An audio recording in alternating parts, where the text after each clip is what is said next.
Entonces, buenos días a todos, espero que se encuentren muy bien, que hayan pasado una feliz noche de velitas el 7 y ayer hayan generado todo el desenguayabe, ya hayan liberado todo ese alcohol, etcétera, etcétera. No digo que el buñuelo y la natilla porque eso será hasta el 24, ¿ok? Bueno, el día de hoy vamos a empezar con lo que les había comentado en la clase anterior. Aspirábamos que en la clase anterior pudiésemos haber arrancado con ello, pero no importa. Vamos bastante bien en cuanto a contenidos, ¿ok? Y tiempos. Antes que nada, quería mostrarles que en su plataforma, me imagino que ustedes ya hicieron por ahí una espiada súper rápida, ya les había dejado unos videos, ¿ok?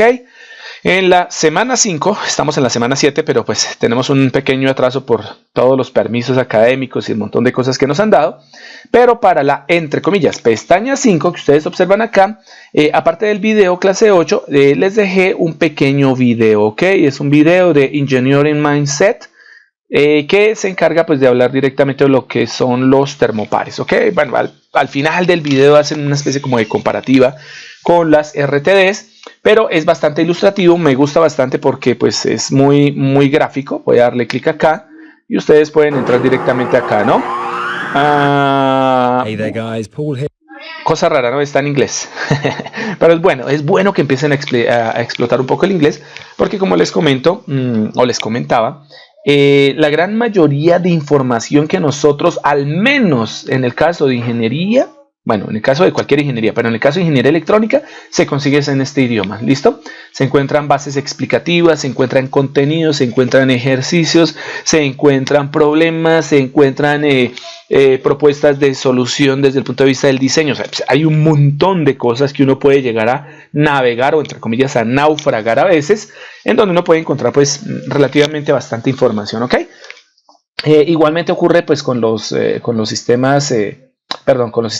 con la bibliografía, ¿no? Podemos encontrar un montón de libros, pero en el idioma inglés, ¿no? Entonces ahí el recorderis de lo que es la unión o el punto caliente, el punto frío. El punto frío es donde están ubicando el milivoltímetro o el voltímetro, aquí dentro de la gráfica, y al punto caliente pues es donde se va a hacer la unión, la prueba, ¿no? Y entonces, bueno, hacen algunas pruebas, demuestran, por ejemplo, estos son los famosos termopares o termocuplas que le dan a uno, son tipo J, tipo K. Miren que casi lo tienen que poner al rojo para que suba algunos milivoltios, ¿vale? Es muy poquito realmente lo que sube, y por eso es que se necesita el acondicionamiento de una pequeña tarjetita que nosotros llamábamos transmisora. Esto que técnicamente es un amplificador, ¿vale? Un amplificador que se encarga pues de ajustar las componentes de corriente del termopar hacia lo que sería pues unas componentes de voltaje ya en orden un poco más alto, ¿no? Miren ahí, me gusta bastante porque se alcanza a observar que son los dos benditos alambres hechos de cualquiera de esos materiales dependiendo del tipo de termopar en su norma ANSI. Y pues la idea básica es esa, ¿no? Es que nosotros vemos que esa cosa pues está amarrada ahí prácticamente, soldada, derretida, como ustedes quieran decirlo, fundida prácticamente, ¿no? Y aparecen los principios de la ley, de los principios de nuestros sistemas. Ahí se puede ver la difusión del calor, ¿cierto? Cómo es que el calor empieza a difundirse desde el extremo donde se está aplicando calor hacia el otro extremo, y entonces esto obliga a una movilidad electrónica, bueno, cosas que nosotros ya hemos visto, ¿no? Me adelanto un poco pues para que ustedes también observen por acá. Empiezan a aparecer, por ejemplo, algunos tipos como de pruebas o de comparaciones analógicas o análogas, ¿cierto? De lo que se tiene, ¿no? Y si ustedes exploran bien el video, pues bueno, es bastante explicativo, y como les comento, me gusta es por la parte gráfica, ¿no? Es bastante gráfico y pues bueno, en este momento que no tenemos presencialidad, pues digamos que esto ayuda bastante, ¿ok? Este sería uno. Y el otro, o los otros, se ubican directamente después de nuestra clase número 9, en donde pues habíamos visto el famoso encoder, habíamos visto los sensores de posición. Sin embargo, pues con el cuento del encoder que vamos a terminar ahorita, nosotros pues debemos observar muy bien que existe una diferencia entre los encoder de tipo absoluto y los de tipo incremental, ¿ok? Los videos son bastante explicativos. Aquí el primero, ambos son de Real Parts, en donde el primero pues nos dice cómo funciona directamente un encoder, y el segundo pues enmarca en una gran parte del video lo que es la diferencia entre los sensores tipo encoder absolutos e incrementales, que espero ojalá lo hayan visto. Estaban ahí en plataforma, aunque me imagino que ayer estaban todos como... Ya sabemos que es un device. Entonces, bueno, ahí aparece directamente lo que son los encoders. Nos hacen un poquito de cháchara ahí, que por favor entren a mirar su canal, que es interesante, por cierto, si les interesa también cuando vayan a pasar solamente, no solamente la parte instrumental, sino también la parte de control. O la parte, por ejemplo, de modelos, también es bien interesante el canal, ¿no? Y entonces aquí nos aparecen diferentes tecnologías de encoder, que existen los magnéticos, los mecánicos, los resistivos y los más utilizados que son los ópticos. Ahí le hicieron un pequeño como incremento, ahí como una especie de énfasis directamente a la parte óptica, ¿no? Y pues bueno, eso serían las tecnologías de los encoders, ¿no? Y los encoders, pues de los tipos que existen son el absoluto y el incremental, ¿vale?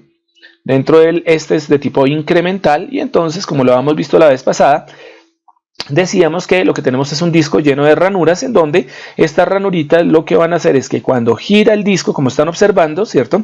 Vamos a tener acá pues que se interrumpe o no el paso de luz. Cada vez que la luz de un emisor se enfrenta directamente a una ranura, una abertura, pues entonces la luz pasa y esto genera directamente que en el detector pues nosotros tengamos, ¿cierto? Una codificación binaria. Y más que una codificación binaria, realmente lo que tenemos es una serie de pulsos como lo muestra en este momento.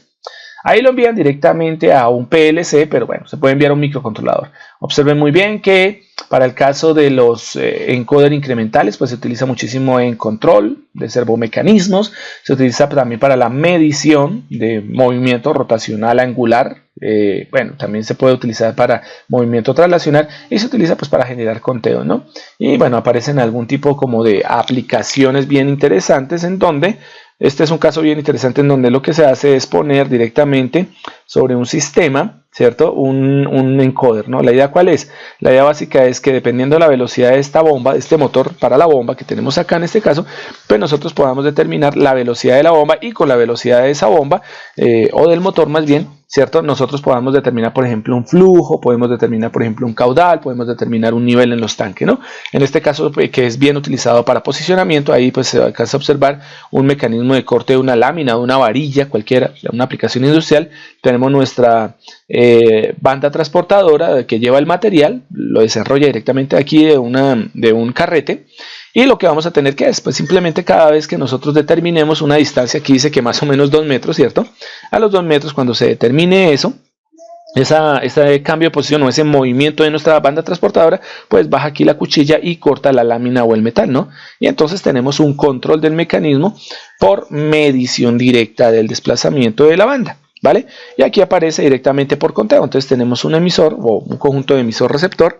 Aquí va pasando nuestro elemento sobre la banda transportadora. La idea es contar cuántos elementos van. Es detectado el elemento. Él sigue aquí por la banda transportadora. ¿Listo? Sabemos cuándo entró.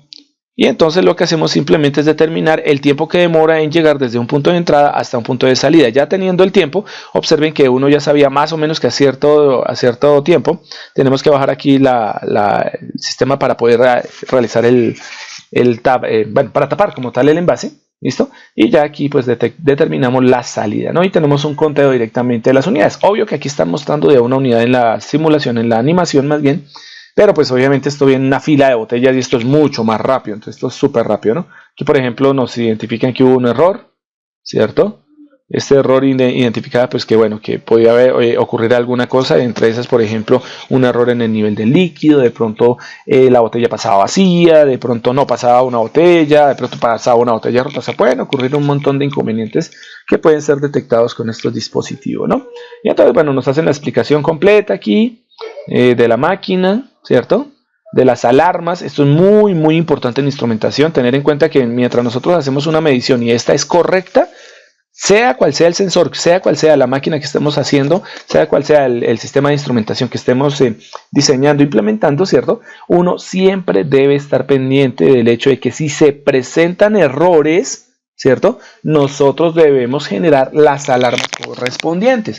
En una máquina, por ejemplo, que puede llegar a tener un nivel de peligro para un operario, un nivel de peligro alto, pues, por ejemplo, se puede obligar a la detención de la máquina, que paren los motores, que el sistema de pronto frene, ¿cierto? Pues para evitar, obviamente, algún tipo de problema o algún tipo de accidente con esta persona o con el conjunto de personas que manejan la máquina, ¿ok? Pero igualmente, si hay un error en los productos, pues también podríamos obligar a que, por ejemplo, más adelante un pequeño brazo separe los productos buenos de los productos malos y podríamos tener un sistema de clasificación, ¿ok? O sea, hay un montón de cosas que uno puede hacer con todos estos sensores. Es bien interesante este videito. Por favor, escúchenlo. Y una de las cosas pues también que les digo es que mientras van escuchando, van puliendo su inglés, van puliendo el famosísimo listening, ¿ok? Para que empiecen a entender las cosas, ¿vale?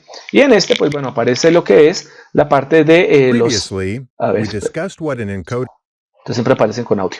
¿Listo? Entonces habían hablado previously, bueno, habían hablado en el video anterior de una manera muy general de lo que eran los encoders, y aquí ustedes observan la diferencia entre el incremental y el absoluto. Miren los discos, realmente lo que cambia es que el hecho de que en el caso incremental lo que ustedes tienen son ranuras equidistantes, ¿cierto? Todas están espaciadas, todas son del mismo tamaño, ¿cierto? Y ellas pues se utilizan para diferentes aplicaciones. Entre ellas, pues ya lo vimos ahorita, sirve para el conteo. Aquí nos siguen hablando cháchara de que entremos a mirar por allá, que los visitemos de vez en cuando, que les llevemos unas galletitas, ¿listo? Nos muestra que existen los encoders lineales y existen los encoders rotacionales, ¿cierto? En ambos casos existen los absolutos, los incrementales, ¿cierto? Y la idea básica, ¿cuál es? Entonces, bueno, tenemos lo mismo que nos decían en el video anterior, ahí de tipo magnético, o sea, no utiliza iluminación. Vamos a parar un minuto acá, ¿tan? ¿Listo? En el caso de los magnéticos, lo que utilizan es que lo que utilizan simplemente son imanes. Entonces, el disco como tal del encoder, no tiene realmente unos agujeros, sino lo que tiene son unos pequeños imanes. Y la idea básica es que cuando pasan los imanes frente al sensor, el sensor pues obviamente no tendrá características ópticas, pero tendrá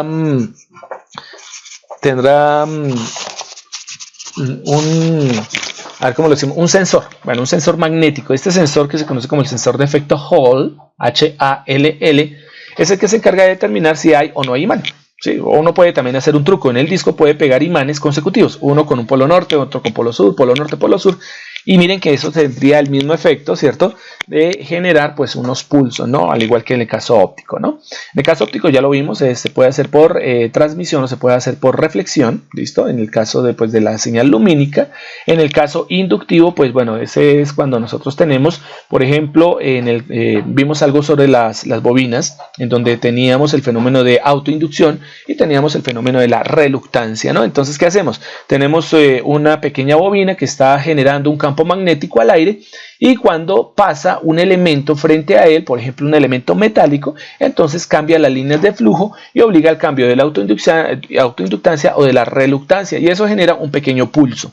Eso sería un encoder de tipo inductivo. El capacitivo pues fácilmente lo vimos también anteriormente, por eso les decía que era importante verlo, en donde lo que tenemos simplemente es un sistema en donde una de las placas se alimenta a una frecuencia alta, ella va a generar una especie de líneas de campo, y cuando se acerca un elemento metálico que actúe directamente como si fuera una segunda placa, entonces se genera una diferencia de potencial, y con eso cambia la frecuencia, y el cambio de frecuencia nos obliga, o genera más bien, ¿cierto?, una serie de pulsos, y más que pulsos normalmente son unas señales de tipo alterno, entonces van a empezar a cambiar las amplitudes, ¿ok? Y en el caso láser, pues bueno, es el mismo óptico, solamente que no se utiliza un haz de luz infrarrojo o un haz de luz normal, ¿cierto? Por ejemplo, el rango del rojo, del azul, del blanco, sino que se utiliza pues una luz láser. ¿Cuál es la ventaja del láser? Pues que el láser, al ser luz coherente, luz más fina, ¿cierto?, nosotros pues podemos generar encoders muchísimo más precisos y más resolubles. ¿Qué significa? Que puedan caber, ¿cierto?, que la luz quepa directamente en ranuras muchísimo más pequeñas, y eso nos daría pues obviamente un aumento en la resolución, ¿no? Precisamente por el enfoque láser, ¿ok? Y bueno, si seguimos ahí mirando, pues nos mostraba algo interesante, y eran las dos rueditas, ¿no?, los dos elementos para el caso de los sensores ópticos, ¿no? Entonces nos hablaba directamente por acá de la diferencia que existe. A ver, esto es una aplicación, estaba por aquí atrásito. A ver, ¿qué se hizo? Creo que estaba antes de esto. Acá. ¿Listo?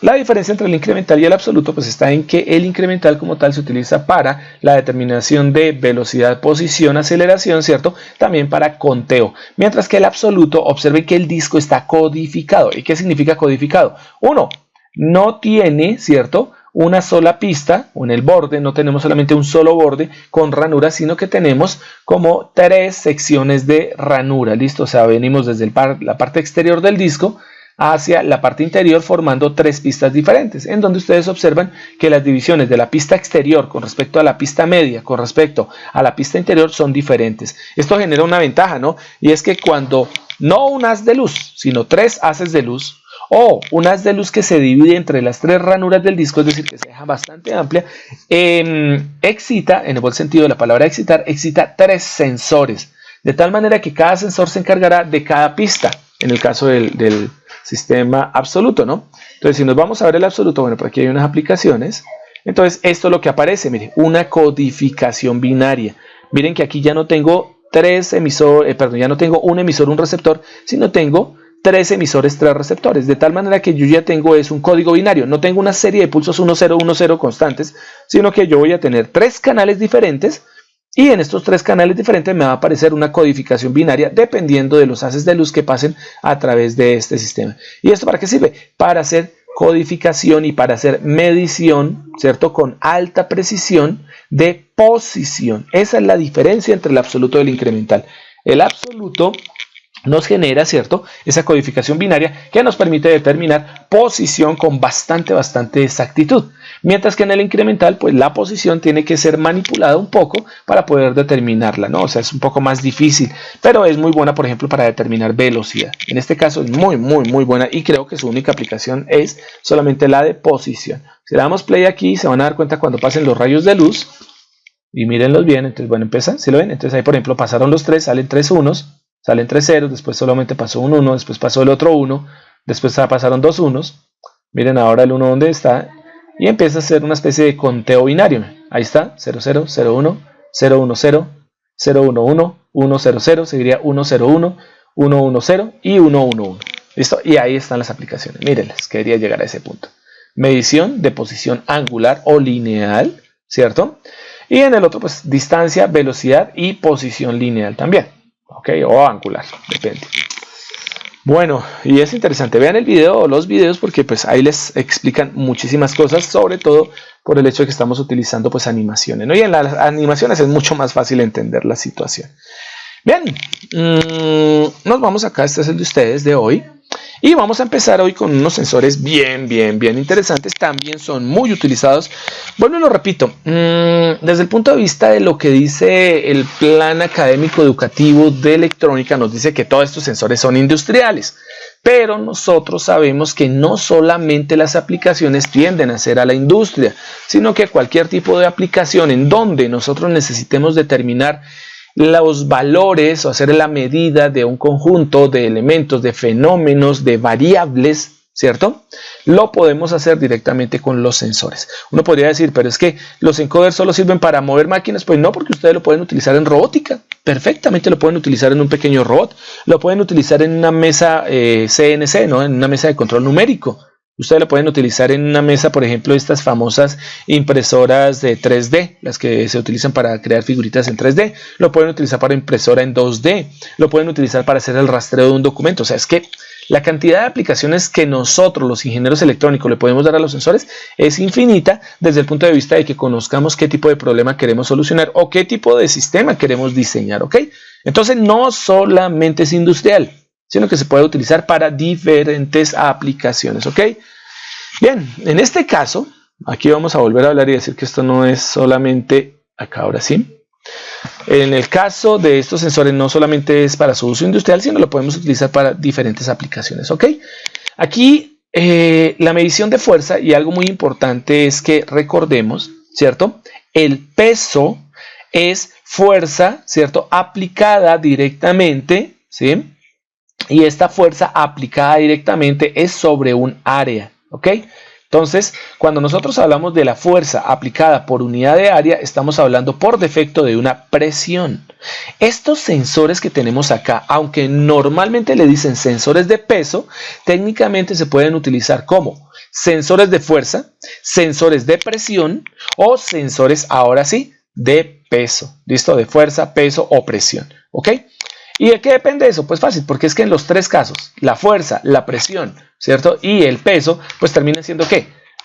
Indefectiblemente terminan siendo fuerzas aplicadas, ¿no? En el caso del peso y la presión son fuerzas aplicadas, ¿cierto? Mientras que en el caso de la fuerza, pues ¿qué es?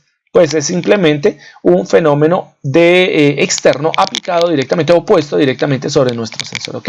Entonces, ojo, porque no solamente se utiliza para medir solo fuerzas, sino también pesos y presiones, ¿no?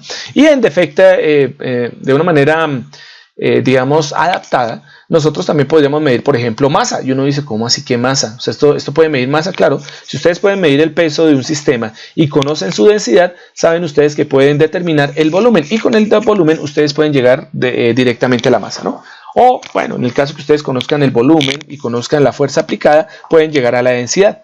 Es decir, ustedes pueden llegar a aplicar ecuaciones, ¿cierto?, que les permitan aproximar un valor, ¿cierto?, que tenga relación directa o indirecta con lo que es la fuerza, ¿ok?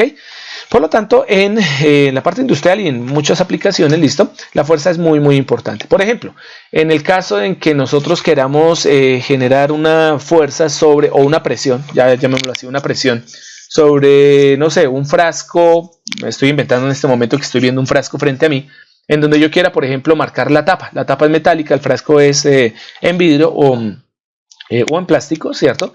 Y yo necesite, por ejemplo, mediante un troquel, mediante una troqueladora, ¿cierto?, generar o dejar, por ejemplo, una marca, un logo directamente en la tapa. Si yo no midiese la fuerza aplicada por la máquina, cuando la máquina baje a poner directamente el sello sobre la tapa metálica que está en este momento tapando el frasquito, ¿listo?, es posible que un exceso de fuerza termine rompiendo los frascos o doblándolos o maltratándolos, ¿listo? Y un defecto de fuerza, una falta de fuerza, podría obligar a que el logo no quede bien estampado en la tapa de metal. Entonces, medir la fuerza que se debe aplicar en una máquina puede llegar a ser muy importante, es muy importante, ¿listo? El simple hecho de poder determinar, por ejemplo, ¿ven?, cuál es el peso de una persona utilizando directamente un sensor, pues nos lleva a lo siguiente, a que podamos mostrar, podamos registrar esos datos directamente, ya sea o mostrándolos a la persona, visualizándolos a una persona a través de una pantalla, con lo cual tendríamos una báscula normal, ¿cierto? Una báscula para pesarnos, ¿vale? O podríamos guardar toda la información cuando tenemos múltiples medidas de masa, múltiples medidas de peso, podríamos guardarlo en una unidad de memoria para después procesarlo, por ejemplo, para poder hacer un análisis estadístico del control de peso de las personas, cosas como esas, ¿vale? Podemos transmitir después esa información, podemos utilizar esa misma medición de peso para poder determinar, por ejemplo, el índice de masa corporal, podemos utilizar esa misma medición de peso en una persona para poder definir una posible dieta en caso de que se genere, por ejemplo, baja de peso o sobrepeso, etcétera, etcétera. Miren que las aplicaciones que uno puede llegar a hacer no solamente es, esto sirve para hacer una báscula, no, pues tome la información, guárdela. Usted tiene su sensor electrónico, tome la información del sensor electrónico y transmítala, por ejemplo, a través de Wi-Fi, a través de Bluetooth, y envíe esa información a un nutriólogo. Y el nutriólogo tendría toda la información de sus pacientes al mes, de tal manera que tendría un registro perfecto de X, de fulanito, de mengano, de sutano, ¿cierto?, para poder determinar cuáles son sus nuevos procesos que deben seguir para, obviamente, pues, solucionar sus problemas de, por ejemplo, sobrepeso o baja de peso, etcétera. Miren que ahí me acabo de inventar. No es que me lo acabo de inventar, porque eso no es que realmente me lo inventé yo, pero acabo de entregar una solución bien interesante para una persona o un hospital o un sitio en donde tengamos un volumen alto de mediciones. En lugar de tener una persona ahí anotando en una planilla y después tener que tomar la planilla, digitalizarla, meterla en un Excel para que después hagan el proceso, ¿por qué no tomamos toda la información, la guardamos en la memoria de un dispositivo electrónico, ¿cierto? Procesamos la información, la transmitimos, se la enviamos a un computador al nutriólogo, ¿cierto?, al nutricionista, y le decimos, hey, ahí está toda la información, haga lo que quiera. Miren que ahí estamos proponiendo un interesante dispositivo para esa área médica, simplemente con el sensor que están viendo en este momento. Bueno, ya diciendo esto, chicos, entonces, y señoritas, vamos a ver que estos sensores de fuerza o transductores de fuerza que, como les dije a ustedes, nos permiten medir el peso, nos permiten medir la masa, no solamente de sólidos, sino también de líquidos. ¿Cómo yo puedo medir la masa de un líquido? Fácil. Monto sobre una báscula directamente, ¿cierto?, un recipiente. Lo mido. ¿Por qué tengo que medir el recipiente? Porque tengo que saber el peso del recipiente, ¿no? A partir del peso del recipiente yo puedo generar un cero. A eso se le llama tara. Entonces, cuando nosotros mandamos una tara cero, significa que ustedes van a utilizar un elemento auxiliar para poder contener algo que ustedes quieren pesar. Por ejemplo, un líquido. Ustedes quieren determinar el peso y por defecto la masa de un líquido, pues ustedes primero pesan el contenedor, porque el contenedor va a tener un peso.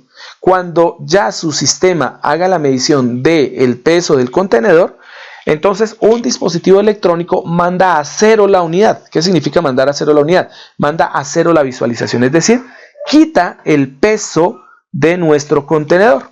De tal manera que ahora sí podemos empezar a llenar el contenedor Y de ahí en adelante nosotros podemos medir el peso por defecto de la masa y podemos hasta calcular la densidad de nuestro fluido. Entonces miren que podemos hacer adaptaciones bien interesantes. Les decía a ustedes, también se puede medir la presión, ¿cierto? O el flujo, porque al fin y al cabo el flujo se puede determinar en función de la presión por unidad de área también. ¿Listo? Y se pueden hacer pues adaptaciones. Las adaptaciones que son es que ustedes pongan, por ejemplo, una pequeña alética metálica, ¿cierto? Conectada al sensor de peso y que la aleta genere una pequeña deflexión, es decir, que reciba un flujo, no sé, de aire, de un fluido, ¿cierto? Y el movimiento de esa aleta genere una pequeña fuerza sobre nuestro sensor y con ese sensor nosotros podemos determinar ese famoso flujo, ¿no? Bueno, también se puede medir, ojo a esto, posición, velocidad. Uno diría, opa, ¿cómo así? Bueno, la posición, ¿cómo la podíamos medir? Fácil, si tenemos un elemento que se desplaza y ese elemento que se desplaza acciona o genera una fuerza sobre nuestro sensor de peso, pues el desplazamiento, ¿cierto?, que genera ese dispositivo nos permite determinar, o más bien la fuerza aplicada sobre ese dispositivo nos permite medir el desplazamiento que se tuvo que generar para generar la fuerza adecuada sobre el sensor. La velocidad también se puede medir, la aceleración. Entonces ahí tenemos bastantes cosas interesantes. Uno diría, profe, ¿yo cómo mido la velocidad? Fácil. En el sistema que decíamos ahorita que estampa, por ejemplo, un tipo de logo sobre una tapa metálica, yo podría poner un sensor de peso ahí, ¿cierto? Y simplemente empezar a contar cuántas veces mi troqueladora ha tocado una tapa. Entonces simplemente le pongo allá y digo, bueno, empiezo a contar por unidad de tiempo. 1, 2, 3, 4, 5, pasaron 7 etapas. Entonces ya tengo 7 etapas por segundo. Eso quiere decir que la producción va a ser aproximadamente de tantos frascos por hora. Y eso es una velocidad, es una razón de cambio. Bien, en las imágenes ustedes pueden observar 3 tipos de sensores, ¿ok? Bueno, los dos últimos, los dos que se observan metálicos, el larguito y el que tiene una forma como de una E o una M, esos se conocen como celdas de carga, ¿ok? Celdas de carga que nosotros aprenderemos a manejar acá. Yo tengo las dos celdas. Entonces, utilizando pues como cosa rara, un dispositivo de acondicionamiento que termina siendo pues un acondicionador de señal, termina siendo un transmisor, ¿listo? Podemos utilizarlo tanto en el de la mitad, que sería una celda de carga pues para alto peso, para alta fuerza, o en el de la parte derecha, que corresponde pues a una celda de carga pues de baja fuerza, ¿ok? Y la que tenemos a la izquierda, que se ve bien interesante, pues uno dice, ¿y eso qué es ahí? Si ustedes observan bien, parece un sticker, y resulta que es un sticker, ¿ok? Y en ese sticker lo que vamos a tener simplemente es un conductor en una distribución bien interesante. Eso se conoce como una galga extensiométrica. Y la idea básica es que ella permite medir la deformación. La deformación es una posición, por lo tanto, existen sensores de fuerza, ¿cierto?, que son capaces de medir deformaciones utilizando el criterio de estos pequeños stickers llamados, vuelvo y lo repito, galgas extensiométricas. ¿Listo? Y allá es a donde vamos. Antes de hablar de las galgas extensiométricas, que son las primeras que vamos a ver, además las celdas de carga se hacen con galgas extensiométricas, cosa rara, vamos a hablar primero de la curva que aparece ahí, curva sigma versus epsilon, ¿ok? Esta curva, que se conoce como la curva de esfuerzo-tensión mecánica, ¿listo?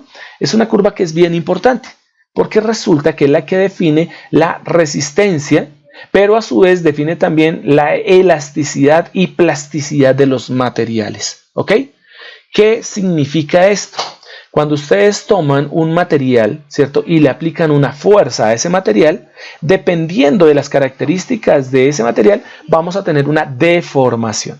Es posible que de pronto ustedes no lo noten, no sé, en una barra de hierro, ¿cierto? Pero si ustedes toman, por ejemplo, un caucho normal, ¿cierto?, una banda elástica, y la estiran, pues se van a dar cuenta que la aplicación de una fuerza hace directamente que la banda se extienda. Bueno, eso se debe a que su módulo de elasticidad es muy alto, ¿cierto? Estos elementos se pueden estirar muchísimo, ¿vale? Y también se debe a la estructura atómica de estos sistemas que son pues polímeros. Pero si ustedes cogen un alambre, una varillita y la empiezan a estirar, se van a dar cuenta que la varilla también se desdobla. Es más, ¿dónde se nota eso? En un resorte. ¿Qué es un resorte? Un resorte es un alambre metálico en donde él está diseñado, ¿cierto? Y sus características como tal mecánicas están diseñadas ¿para qué? Para que él pueda ser estirado, pueda ser deformado con la aplicación de una fuerza, una tensión mecánica, ¿cierto? Podamos deformarlo, pero cuando cese esa fuerza aplicada sobre el resorte, vamos a tener que el resorte vuelve a su forma original, ¿ok? Y la aplicación de sus materiales es bastante interesante. Entonces, ¿qué pasa? Chicos, cuando hacemos el análisis de esos esfuerzos aplicados, ¿cierto? Esos esfuerzos son fuerzas. ¿Listo? Entonces vamos a ver esa relación entre el esfuerzo y la deformación aplicada. ¿Ven? Vamos a nombrar algo que se denomina la deformación unitaria o strain en inglés. ¿Listo? Que es la deformación por unidad de longitud. ¿Qué significa esto? La deformación unitaria es la deformación que sufre cualquier material como una proporción o como un porcentaje de su longitud original. ¿Qué significa esto? Si una varilla de longitud L se le aplica un esfuerzo, se le aplica una fuerza de estiramiento, la varilla se va a estirar L más un pequeño factor delta de L. Eso es lo que se conoce como deformación unitaria. ¿Listo? El delta de L que ha deformado directamente el material con respecto a su longitud original. Y esta se puede dar, como siempre lo digo, en forma de porcentaje o también se puede dar en forma de unidades fraccionales, ¿no? O sea, fracciones como tal de la unidad. Llámese milímetros, llámese metros, llámese centímetros, micrómetros, etc. ¿Ven? Entonces, la fuerza o esfuerzo es denominado epsilon. ¿Listo? Y lo que sería la tensión mecánica es denominado sigma. ¿Cuál es la relación que existe entre sigma y epsilon? Miremos la gráfica de la parte derecha, la parte superior. Ahí tenemos una varilla, una varillita que tiene una longitud L en un principio. Asumamos que aplicamos una fuerza de tensión en ambos extremos de la varilla. Entonces ahí es donde ustedes observan la F aplicada a la izquierda, la F aplicada a la derecha, ¿no? Entonces lo que estamos haciendo es estiramos la varillita. ¿Qué ocurre con esta varilla? Si la fuerza es suficiente para obligar a la deformación de dicha varilla, lo que va a ocurrir es que la varilla se estira. ¿Cuánto se estira? Pues la longitud original L más una pequeña longitud delta de L, que es lo que aparece en la parte de abajo. Pero ojo, al estirarse la varilla, debe obligatoriamente, para conservarse la masa, porque la masa no se puede aumentar ni disminuir, tiene que ser la misma siempre, al estirarse la varilla, el estiramiento dimensional de ese delta de L de la varilla obliga a que se genere, ¿cierto?, una disminución en el grosor de la varilla. ¿Listo? Y de esa manera el aumento delta de L nos va a generar un decremento delta de T, siendo T pues lo que llamaríamos el grosor de la varillita. ¿Ok? Entonces miren que ahí hay una relación geométrica. El aumento de L genera una disminución de T.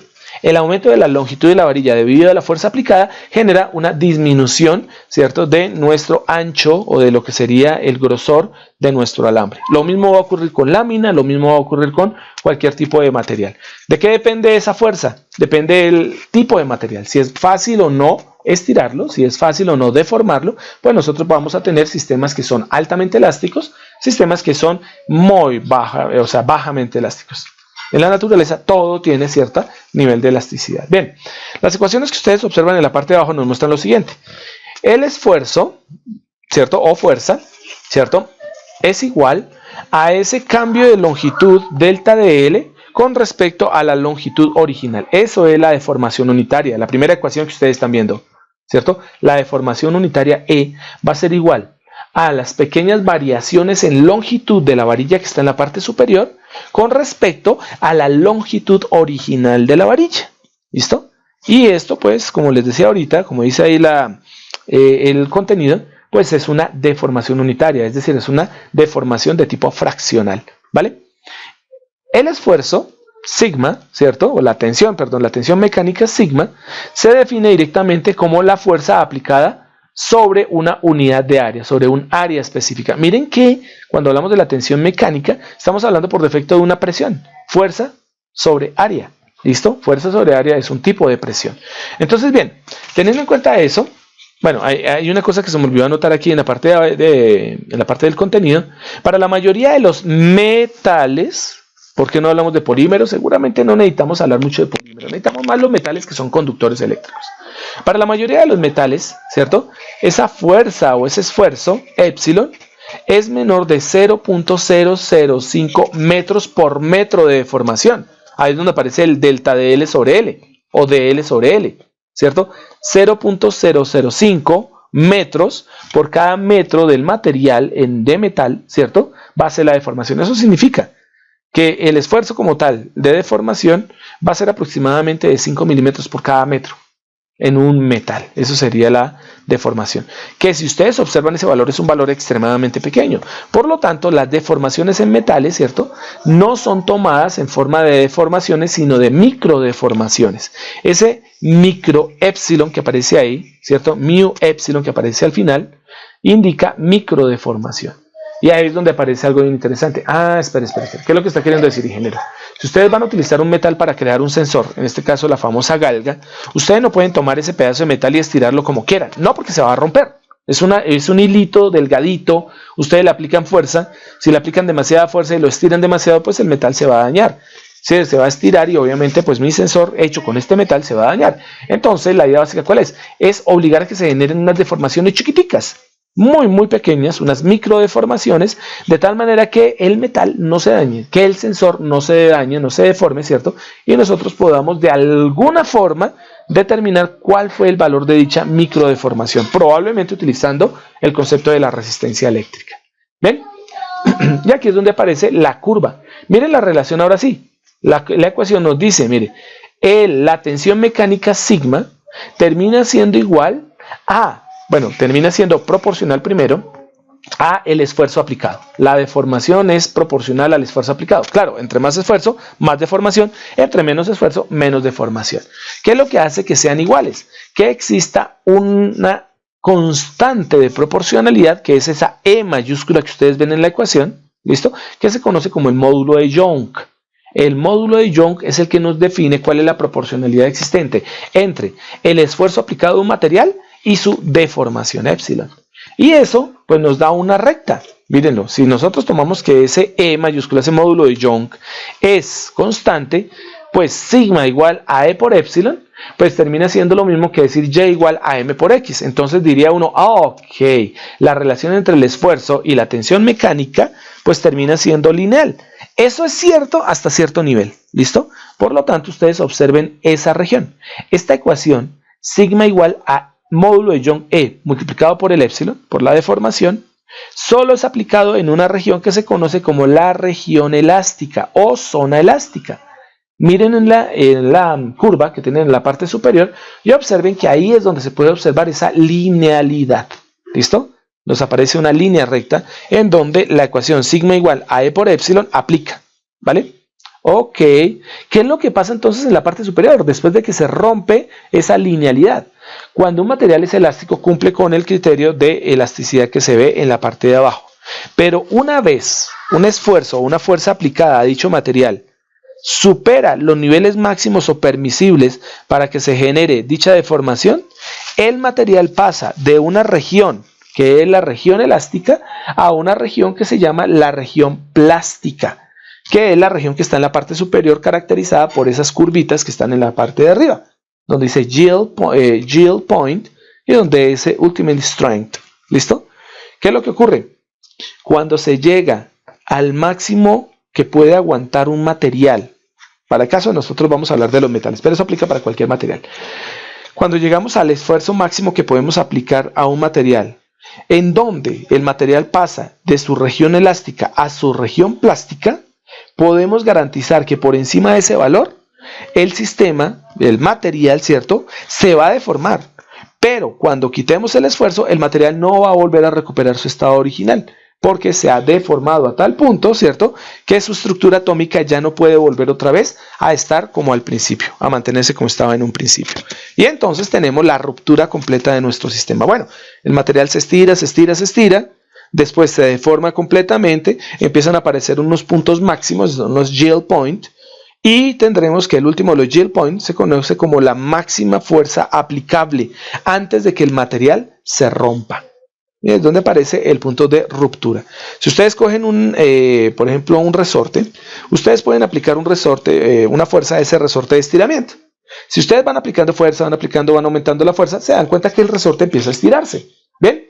Pero si siguen aumentando todavía aún más la fuerza, llega el momento en que el resorte se estira a tal punto que ya empieza a perderse esa forma helicoidal del resorte y el resorte, el alambrito, empieza a tensionarse. De tal manera que el alambre ya después no tiene esa forma, ¿cierto?, ondulada, sino va a ser totalmente rectilíneo. Si seguimos aplicando fuerza a ese alambre, va a llegar un punto en que el alambre se estira, empieza a alargarse, empieza a volverse más delgado y llega un punto en que se rompe. Inmediatamente se va a terminar rompiendo dicho hilo, ¿vale? Y esas son las dos regiones que existen directamente. Bueno, en el centro ustedes pueden observar directamente lo que es una celda de carga y en la parte derecha, pues bueno, cómo se vería una fotografía de una celda de carga, ¿ok? En la parte del centro ustedes pueden observar ahí que existe un elemento en el centro que dice strain gauge. ¿Listo? Strain gauge, que es galga tensiométrica en español, es simplemente el elemento que vamos a utilizar para la medición de peso, la medición de fuerza, ¿vale? Pero todo el resto de artilugios que están alrededor del strain gauge indican que realmente para crear una celda de carga necesito hacer unas adaptaciones mecánicas para que esta celda de carga sea capaz de medir, por ejemplo, fuerzas o pesos grandísimos. Entonces ustedes observen que ahí tiene, por ejemplo, un cuerpo elástico. Un cuerpo elástico significa que la celda de carga va a estar montada directamente sobre un elemento que es el que realmente se va a deformar, pero pues va a sufrir micro deformaciones, ¿cierto? Vamos a tener la carga aplicada, load, en la parte superior con la flecha, ¿bien? Y vamos a tener pues esas adaptaciones, un cilindro, ¿cierto? Un elemento esférico, un conjunto de diafragmas protectores, ¿cierto? Y no solo protectores, sino que también le dan rigidez al sistema, ¿ven? Y todo eso encapsula a nuestra famosa galga tensiométrica. Pero bueno, ¿qué tanto y qué es una galga tensiométrica? Esto es una galga tensiométrica. Miremos las gráficas primero. Si lo decimos de una manera muy básica, una galga tensiométrica, ¿qué es? Es simplemente un pedazo de hilo, ¿sí? Un hilo que puede tener características conductoras, semiconductoras o puede tener unas características resistivas. ¿Listo? ¿Cuál es la idea de este hilo? La idea de este hilo es, ¿cierto?, que si nosotros aplicamos una fuerza sobre ese hilo, la idea es lograr hacer esas deformaciones o esas micro deformaciones para evitar que el hilo se rompa, ¿vale? Cuando nosotros aplicamos una fuerza, el hilo tiende a extenderse, el hilo tiende a deformarse. Y si nosotros hacemos pasar corriente a través de ese hilo, la deformación del hilo nos va a dar un cambio de resistencia eléctrica. ¿Listo? ¿Esto debido a qué? A una ecuación que nosotros ya conocemos. Esa ecuación es la del resistor, la de la resistencia, los hilos resistivos, ¿no? Que es la resistencia va a ser igual a la resistividad ρ multiplicada por la longitud del conductor dividido entre el área del conductor. R igual a ρ por L sobre A. Entonces, ¿qué es lo que ocurre? Ay, venga, la resistencia de un hilo cambia si cambia su longitud. Y ese es el trucazo de las galgas tensiométricas. Pongamos un hilo, apliquemos una fuerza que obligue que el hilo se empiece como a distensionar, se empiece a cambiar su longitud. Si se cambia su longitud, va a cambiar su resistencia cuando ustedes la apliquen entre los terminales de dicho hilo, apliquen una corriente eléctrica. Y la resistencia, el cambio de resistencia en el hilo eléctrico va a ser proporcional de alguna forma a el cambio en longitud, ¿cierto?, que se ha generado. Y ese cambio en longitud pues es una fuerza. Entonces la resistencia va a ser proporcional a una fuerza aplicada. Ese es el truco de la famosa galga tensiométrica. Si seguimos mirando las gráficas nos damos cuenta que para el caso de la parte superior vemos que existe una base de poliamida, que es una base de un material que tiene una flexibilidad alta, ¿cierto? O sea, tiene una elasticidad bastante buena, digámoslo en ese sentido, ¿no? Y sobre esa base de poliamida lo que se hace es poner dos contactos metálicos sobre los cuales se puedan soldar unos conductores, ¿no?, unos cablecitos que nos permitan conectar después ese dispositivo a un sistema eléctrico, ¿no?, a un circuito eléctrico. Y después de eso lo que se hace es que se deposita un hilo, pero miren que ese hilo se pone en forma de una espiral. ¿Listo? Entonces simplemente tomamos el hilo, ponemos y depositamos material, después damos la vuelta, giramos y empezamos a hacer un zigzag, una especie de zigzag. ¿Esto qué permite? Pues que la longitud del hilo sea mayor. ¿Listo? Si nosotros tomásemos y uniésemos solamente por el borde, si tomásemos la celda de carga y solo uniésemos los dos extremos, tendríamos una longitud muy pobre y por lo tanto no se podría hacer una medición adecuada. Tomar el hilo conductor o el hilo semiconductor o el hilo resistor, ¿cierto? Y distribuirlo de esta forma. Distribuirlo acá. A ver si aquí está, mírenlo. Distribuirlo de esta forma que empieza a hacer unos zigzag, garantiza que tengamos bastante hilo conductor, longitud alta. De esa manera, entre más longitud, más resistencia y una deformación en un hilo de una longitud mayor, pues nos va a generar un cambio de resistencia mayor. Entonces tenemos un resistor variable en fuerza, una fuerza que hace cambiar al resistor. ¿Listo? En el caso de abajo, pues vemos una construcción artesanal de lo que sería una celda de carga. ¿Realmente qué es? Esto es una placa de circuito impreso, es una baquelita, como decimos nosotros, y lo que se hizo fue simplemente imprimir esto mismo. Mira, aquí tenemos los dos puntos de cobre conectados directamente a dos terminales, y si ustedes observan, pues lo que se hizo con el cobre fue generar estas pistas en forma de zigzag, ¿no? Entonces vamos aquí, vamos acá, con eso garantizamos que haya bastante material, es como si tuviésemos un alambrito aquí como enrolladito, ¿listo? Y tendríamos directamente nuestra celda de carga. Es obvio, vuelvo y lo repito, que pues es una baquelita, nosotros no vamos a poder aplicar muchísima fuerza porque si no partimos la baquelita o rompemos las pistas, pero una fuerza, por más pequeñita que sea aplicada sobre ese sistema, con esta galga conectada convenientemente a un circuito acondicionador también que pues, sea bueno, tenga bastante sensibilidad, bastante precisión, exactitud, nos va a generar una medición. ¿Ok? Bueno, y ahora sí arranquemos con la parte más chévere del asunto, que no son las gráficas, sino las ecuaciones. Entonces, las galgas extensiométricas, a esto se le conoce como galgas tensiométricas, ¿listo? Son, como lo dice ahí, sensores de fuerza, ¿listo? En donde la resistencia de un conductor o un semiconductor o un material resistivo que tenga pues características conductoras adecuadas, ¿cierto? Se somete a un esfuerzo mecánico. A esto se le conoce como el efecto piezo-resistivo. Recordemos que cuando hablábamos de esos términos, decíamos que este tipo de denominación nos decía quién era la entrada cuál era el fenómeno de entrada, cuál era la variable a medir a la entrada y cuál era la salida. Miren que al decir piezo resistivo, piezo indica mecánica, ¿listo? Transformación mecánica a resistencia. Eso es lo que significa. Entonces vamos a utilizar el efecto piezo resistivo. Cualquier deformación mecánica sobre un alambre conductor o semiconductor va a generar un cambio en su resistencia. Punto. Efecto piezo resistivo. Bueno, lo primero que se define aquí es algo que se conoce como la tensión longitudinal. Esa es la primera ecuación. Y pues miren que la ecuación longitudinal, ¿de dónde sale? Simplemente de aplicar la derivada a el elemento que nosotros conocíamos, a la ecuación inicial que conocíamos, donde nos dice que la resistencia es igual a la resistividad ρ multiplicada por la longitud dividido entre la sección transversal del conductor o área del conductor, ¿no? Si aplicamos la ecuación, o aplicamos, perdón, la derivada a esa ecuación, es una derivada por componente, vamos a encontrar lo siguiente. El diferencial de resistencia con respecto a una resistencia original de un hilo conductor va a ser igual al diferencial de resistividad con respecto a la resistividad original del conductor, más la diferencia de longitud o el diferencial de longitud con respecto a una longitud inicial, menos el diferencial de área con respecto al área original, ¿ok? Obviamente la resistividad no va a cambiar porque el material sigue siendo lo mismo. Si es un hilo de cobre, sigue siendo cobre. No es que ustedes lo estiren y se convierta en oro, ¿ok? Pero lo que sí va a cambiar que son las dimensiones de longitud y sección transversal o área, ¿ok? Antes de definir lo que es la tensión longitudinal, pues bueno, también debemos tener en cuenta que la deformación tensión pues tiene una ecuación y ustedes se acuerdan de esta, ¿no? Sigma, que es la tensión mecánica, termina siendo igual a fuerza por unidad de área, bueno, sobre unidad de área. Esto termina siendo igual al módulo de Young multiplicado por la deformación epsilon, que es lo mismo que decir el módulo de Young multiplicado, por dl sobre L, porque recordemos que la deformación epsilon es igual a dl sobre L. Entonces vamos a tener que sigma depende del cambio de longitud de L sobre L. ¿Ven? Aquí aparece algo que se conoce como la razón de cambio de Poisson. Se lee Poisson, no Poisson. Poisson. La razón de cambio de Poisson nos dice lo siguiente. Existe un cambio, ¿cierto? O sea, existe una velocidad de cambio en un sistema cuando se aplica un esfuerzo mecánico. Y esa velocidad de cambio de Poisson va a ser definida como, ojo a esto, el gradiente negativo del diferencial de grosor de nuestro hilo con respecto al grosor original sobre el diferencial de longitud de nuestro hilo, cuando ha sido sometido obviamente a una deformación, sobre la longitud original de nuestro hilo.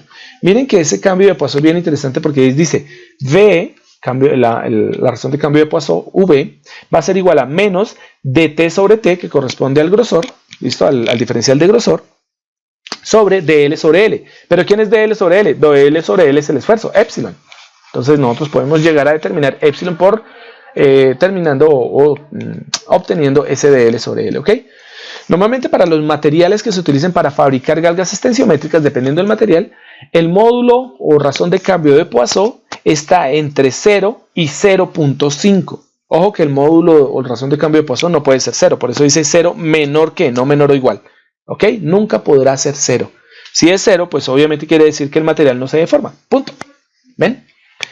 Entonces vamos a tener que los materiales utilizados para cargas estereométricas tendrán ese valor de la razón de cambio de Poisson, entre 0 y 0.5, que es el máximo, la máxima razón de cambio que podemos obtener en un alambre metálico.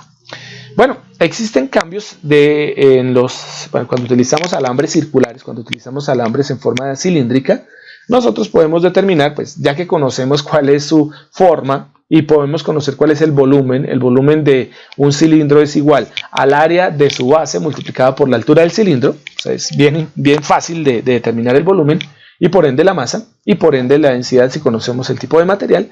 Entonces, teniendo en cuenta eso, vamos a tener que en un alambre circular común y corriente de metal podemos determinar los cambios en sus dimensiones. El área, que es igual a pi por el diámetro al cuadrado, ¿cierto? Sobre 4. Si tomamos esa área y le aplicamos el diferencial de área con respecto a, miren lo que estamos obteniendo. Miren lo que vamos a tratar de hacer. Vamos a tratar de tomar cada uno de los elementos, la longitud L, la sección transversal o área A del hilo conductor y la resistividad, y las vamos a descomponer cada una en sus ecuaciones básicas.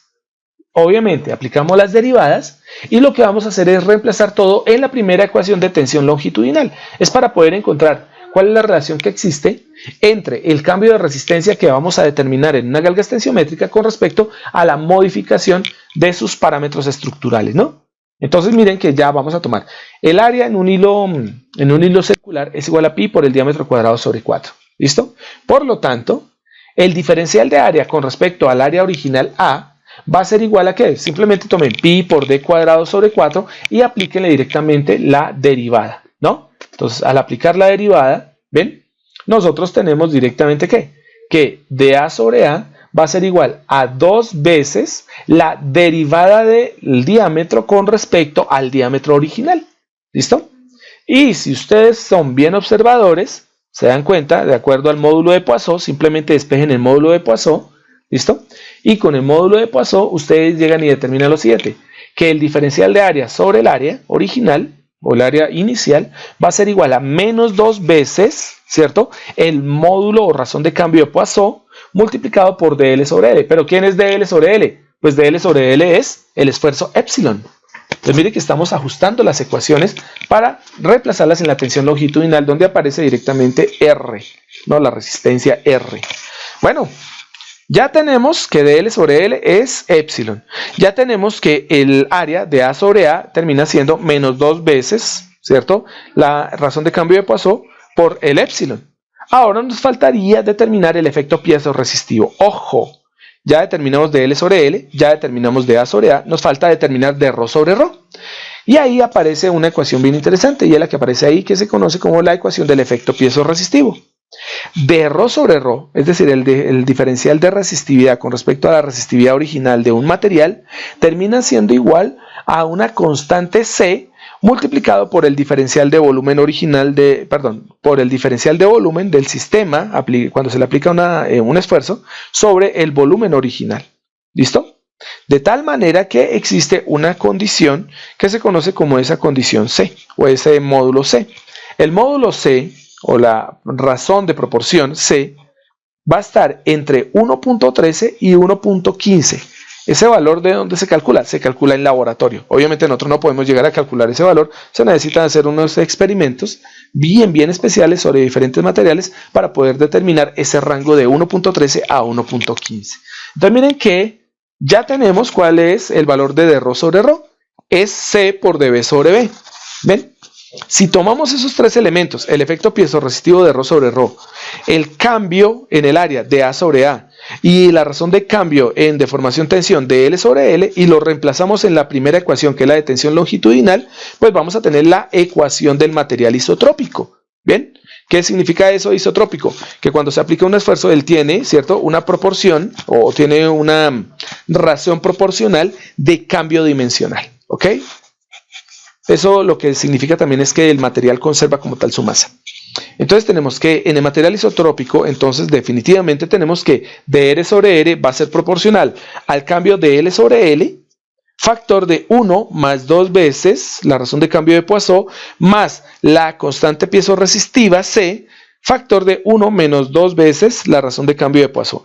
Eso lo pueden demostrar ustedes. Simplemente reemplacen los valores de L sobre L, de A sobre A y de ρ sobre ρ por los elementos que aparecen ahí y se van a dar cuenta que aplica la ecuación. Sale directamente por simple reemplazo. Entonces, bien, 1 es constante, obviamente. 2 veces V también es constante porque nosotros podemos determinar la razón de cambio de Poisson sabiendo cuál es el material que vamos a usar. Por lo tanto, 2V es constante y C, que también es una constante, 1 menos 2 veces la razón de cambio de Poisson, V, también es una constante. Todo lo que está dentro del paréntesis cuadrado es constante. Y a esa constante se le da el nombre de G. La G mayúscula hace relación a algo que se conoce como la constante de la galga. ¿Listo? Esa constante de galga G, ¿bien? No las va a entregar los fabricantes de las galgas. O sea, todas estas ecuaciones que vemos acá es simplemente para demostrar de dónde obtenemos lo que sería la función de galga o la relación de galga G. No se molesten en hacer todos los cálculos. Los fabricantes de galgas les van a dar a ustedes esa G en una tabla. Si les venden una galga, les van a decir cuál es el valor de G para esa galga. ¿Qué nos haría falta? Simplemente determinar que de L sobre L es el mismo epsilon, o sea, es la deformación. Por lo tanto, el módulo o el factor de galga, porque así lo vamos a conocer de ahora en adelante, esa G, factor de galga, el factor de galga G multiplicada por la deformación va a ser igual al cambio de resistencia. Entonces, ¡tarán!, tenemos la ecuación super mega utilizada en las galgas extensiométricas. ¿Cómo determinamos qué tanto se deformó un material? ¿Cómo determinamos qué tanta fuerza se aplicó? Directamente mirando la resistencia de la galga. Tomamos la galga, no le aplicamos absolutamente ningún tipo de fuerza. Medimos su resistencia inicial. Una vez que hacemos eso, ¿qué hacemos ahora? Ponemos la fuerza, ponemos el peso que va a obligar a que la galga se distorsione. Observamos ahora el nuevo valor de resistencia que nos dé la galga. ¿Listo? Y con ese valor, nosotros simplemente venimos utilizando el factor de galga de ese fabricante, determinar cuál es el valor del epsilon. ¿Listo? Es simplemente tomar la resistencia y operarla directamente con el factor de galga G. ¿Ven? Y aquí es donde aparecen los factores de galga. Entonces, el factor de galga, las galgas de tipo semiconductora, porque las ecuaciones anteriores eran para hilos metálicos, ¿listo? En las galgas semiconductoras, pues cambia un poquito. La relación de la galga semiconductora nos dice lo siguiente: la variación de la resistividad delta de ρ con respecto a una resistividad inicial cuando el material semiconductor no está siendo sometido a ningún tipo de esfuerzo va a ser igual a pi multiplicado por la longitud de ese material semiconductor multiplicado por el esfuerzo, ¿vale? Y esta es la ecuación que se utiliza para las galgas semiconductoras. Hay una diferencia entre la galga semiconductora y la galga metálica. ¿Cuál es? Que en el caso de los semiconductores, como cosas raras, son cerámicos. ¿Eso qué quiere decir? Son vidrios prácticamente, ¿cierto? Son cristales. Y por lo tanto, si ustedes aplican mucha fuerza a un cristal, ¿qué va a pasar? Pues se va a partir. Por lo tanto, las galgas semiconductoras normalmente son utilizadas para medir fuerzas extremadamente pequeñas. Pero eso tiene una ventaja. ¿Y cuál es? Pues que nos va a dar sistemas en donde yo puedo medir directamente variaciones de peso, variaciones de fuerza, variaciones de presión extremadamente pequeñas. La mayoría de grameras que uno encontraría, o sea, medidores de peso, básculas, que uno encuentra, por ejemplo, en las joyerías, están hechas con galgas semiconductoras. De esa manera ustedes pueden determinar, ¿cierto?, el peso de un material como oro, plata, etcétera, material precioso, ¿cierto? Lo pueden determinar en función de ¿qué? En función simplemente de esas microdeformaciones que podrían obligar o que son generadas a partir de poner algunos gramos, ¿sí?, o algunas décimas de gramo directamente de oro o, por ejemplo, de plata. ¿Ok? Y ahí es donde se utilizan las semiconductoras. Bueno, por último, el factor de galga G se puede calcular de una manera directa cuando nuestro fabricante no nos lo entrega. Fácil. ¿Cómo lo hacemos? Tomamos nuestra galga, no le ponemos absolutamente nada, simplemente la ponemos ahí encima de una mesita y con eso venimos y medimos R sub 0. Entonces, medimos la resistencia inicial de la galga sin peso. Después de eso, simplemente ponemos una máquina ¿sí? Que es una máquina que sea capaz de generar una fuerza que se pueda medir, ¿ok? Cuando nosotros utilizamos esta máquina, no recuerdo en este momento el nombre, cómo es que se llama, pero es una, bueno, uno lo puede utilizar con un dinamómetro y una máquina que genere presión. Ahorita les digo el nombre porque se me acabó de olvidar. Pero ustedes toman la máquina y ustedes generan una presión sobre la galga. Y esa máquina les dice a ustedes directamente cuál es la presión. Ahí aparece en la pantalla, le estamos aplicando tanta presión y por lo tanto la deformación de la galga debería ser tanto. Entonces, teniendo en cuenta eso, ustedes miden la nueva resistencia y determinan el delta R. Delta R va a ser igual a ¿qué? Va a ser igual a la resistencia final de la galga menos la resistencia inicial cuando no tenía deformación la galga. Bien, aplicamos delta R sobre R sub 0 y eso lo dividimos por la deformación de galga y obtenemos el factor de galga. Pero para eso necesitamos una máquina. O sea, eso no se puede hacer así directamente, de buenas a primeras, ¿ok? Bueno, me permito leer e interpretar. G, que es el factor de sensibilidad de galga o simplemente factor de galga, ¿cierto? Que es del orden de 2, salvo en el caso del platino, en donde el orden es de 6. ¿Qué significa eso? La sensibilidad o el factor de galga es 2, 2.1, 2.2, 2.25, etcétera, cuando se utiliza directamente cualquier material. ¿Bien? Pero en el caso de platino, nosotros vamos a tener que el factor de galga sí es un poquito más alto, y es 6. Por lo tanto, las galgas extensiométricas hechas de platino deberían ser las mejores, pero eso no quiere decir que no podamos utilizar cosas como por ejemplo oro, plata, aluminio o cobre. ¿Ven? El factor de galga para los metales es función del efecto dimensional, ya lo vimos anteriormente en las ecuaciones, ¿cierto? Mientras que para los semiconductores domina un efecto piezo-resistivo. O sea, en el caso de las galgas metálicas, la idea es la deformación, ¿cierto? Que cambie la longitud de nuestro hilo conductor. Mientras que en los semiconductores, ya lo hemos dicho, pues la idea es que cambie la relación de resistividad. ¿Y esa cómo cambia directamente? Cambia por el hecho de que al aplicarle presión sobre un cristal, pues el cristal va a generar un movimiento de portadores, ¿cierto? Que son diferentes cuando se aplica una corriente eléctrica, ¿vale? Para pequeñas variaciones, ¿cierto? En las pequeñas variaciones llamadas X, entonces el factor X de deformación, de microdeformación, va a ser igual al factor de galga multiplicado directamente por la deformación aplicada. De tal manera que vamos a obtener lo siguiente. Si nosotros pusiésemos directamente a determinar cuál es el valor de resistencia final de una galga, pues el valor de resistencia final de una galga va a ser igual a la resistencia inicial R sub 0 más el diferencial de R, el diferencial de resistencia que hemos ganado por efecto de la deformación de la galga. Entonces, si sacamos como factor común a R sub 0, entonces tendríamos que la resistencia va a ser igual a R sub 0, factor de 1 más delta R sobre R sub 0. Que esto se lleva aproximadamente, y eso lo tenemos en la parte de arriba, dr con respecto a R sub 0, que termina siendo G por epsilon. Por lo tanto, ¿qué tenemos? 1 más G por epsilon termina siendo igual a X, multiplicado por R sub 0 termina siendo igual a R. Es una ecuación que nos permite simplemente determinar lo siguiente. Si hay variaciones muy pequeñas en X, la resistencia se puede calcular como la resistencia de la galga va a ser igual a la resistencia inicial de la galga sin peso, factor de 1 más la microdeformación X. Es lo que nos quiere decir la última de las ecuaciones encerradas. Bueno, en la parte superior podemos observar en manera pictórica, ¿listo?, cómo serían diferentes formas de distribución de los hilos conductores en galgas extensiométricas, ¿no?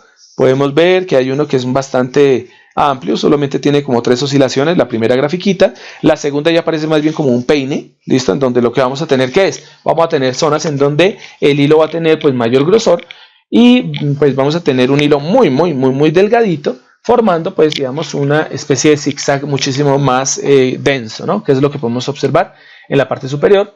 Podemos montar 3 galgas, ¿cierto? Como sería el caso que ustedes observan en la tercera gráfica de la parte superior. Podemos montar 3 galgas extensiométricas directamente, 3 hilos formando galga extensiométrica en 3 dimensiones, ¿cierto? De tal manera que podamos determinar la deformación superficial en largo, ancho y en diagonal. Bien, que sería lo del caso de las 3 que ustedes observan ahí arriba. Podríamos utilizar las galgas, una, digamos, generando el zigzag en una dirección y el otro generando el zigzag en dirección a 90 grados, como sería el caso de la parte inferior. ¿Vale? Podríamos tener 2 galgas a 90 grados, como podemos observar aquí en la parte, a ver si de pronto ven mi cursor, En este caso, por ejemplo, las galgas tienen unas pequeñas curvaturas, unos pequeños brazos, pero ellas están como tal, ¿cierto?, conectadas en forma de 90 grados. Esto nos permite mirar deformaciones en X, deformaciones en Y sobre un plano superficial, ¿ok? Y estas galgas que están diseñadas así es para poder determinar deformaciones angulares, ¿listo? Deformaciones en ángulo, ¿vale? Aquí vemos las tres galguitas, ¿ven? Estos son tres galgas hechas directamente sobre poliamida, ¿bien? En donde se hizo el depósito de cobre y podemos tener las galgas montadas de esta manera. No es que una quede sobre la otra, no, porque son conductores, entonces van a hacer contacto, sino que uno queda perpendicular, bueno, uno queda vertical, el otro queda perpendicular, es decir, horizontal, y el otro queda a 45 grados, ¿vale? Es una forma de distribución de las galgas. ¿Cómo funciona una galga? Pues bueno, una galga funciona en el hecho de que como vamos a tener unos cambios de resistencia tan pequeñitos, ustedes no pueden amplificar eso, ¿ok? Entonces, una galga no se puede medir de forma directa, no nos va a dar una variación notoria, y eso lo van a ver más adelante en un video que también les voy a subir ahí a la plataforma para que lo vean, en donde un personaje hace directamente una galga y, bueno, más que hace una galga, la compra realmente, compra una pequeña galga, se las compra uno en AliExpress, ¿sí? Toma la galga y lo que hace es aplicar deformaciones y tratar de medir directamente sobre la galga, y van a darse cuenta ustedes que no cambia, prácticamente no cambia la lectura. Y él aplica bastante fuerza y no cambia para absolutamente nada, porque lo que vamos a tener son cambios de resistencia extremadamente chiquiticos. ¿Cómo mejoramos esa resolución de nuestra galga? Tomando la galga y poniéndola en un puente de Wheatstone, que es la parte que ustedes ven en el circuito que está en la parte inferior. Cuando ustedes toman una galga y la ponen sobre un puente de Wheatstone y hacen como tal el balance del puente de Wheatstone, cualquier tipo de deformación, por más pequeñita que se genere sobre la galga, nos va a dar un cambio en los voltajes de referencia de nuestro puente de Wheatstone. Y de esa manera nosotros medimos con galgas extensiométricas. ¡Ojo! ¿Listo? Una galga extensiométrica no se puede utilizar en circuito directo. No se puede utilizar como divisor de tensión porque no nos va a dar sensibilidad. Se pierde la sensibilidad, es muy pequeña, realmente no se nota el cambio. Una galga se debe conectar directamente en un puente de Wheatstone.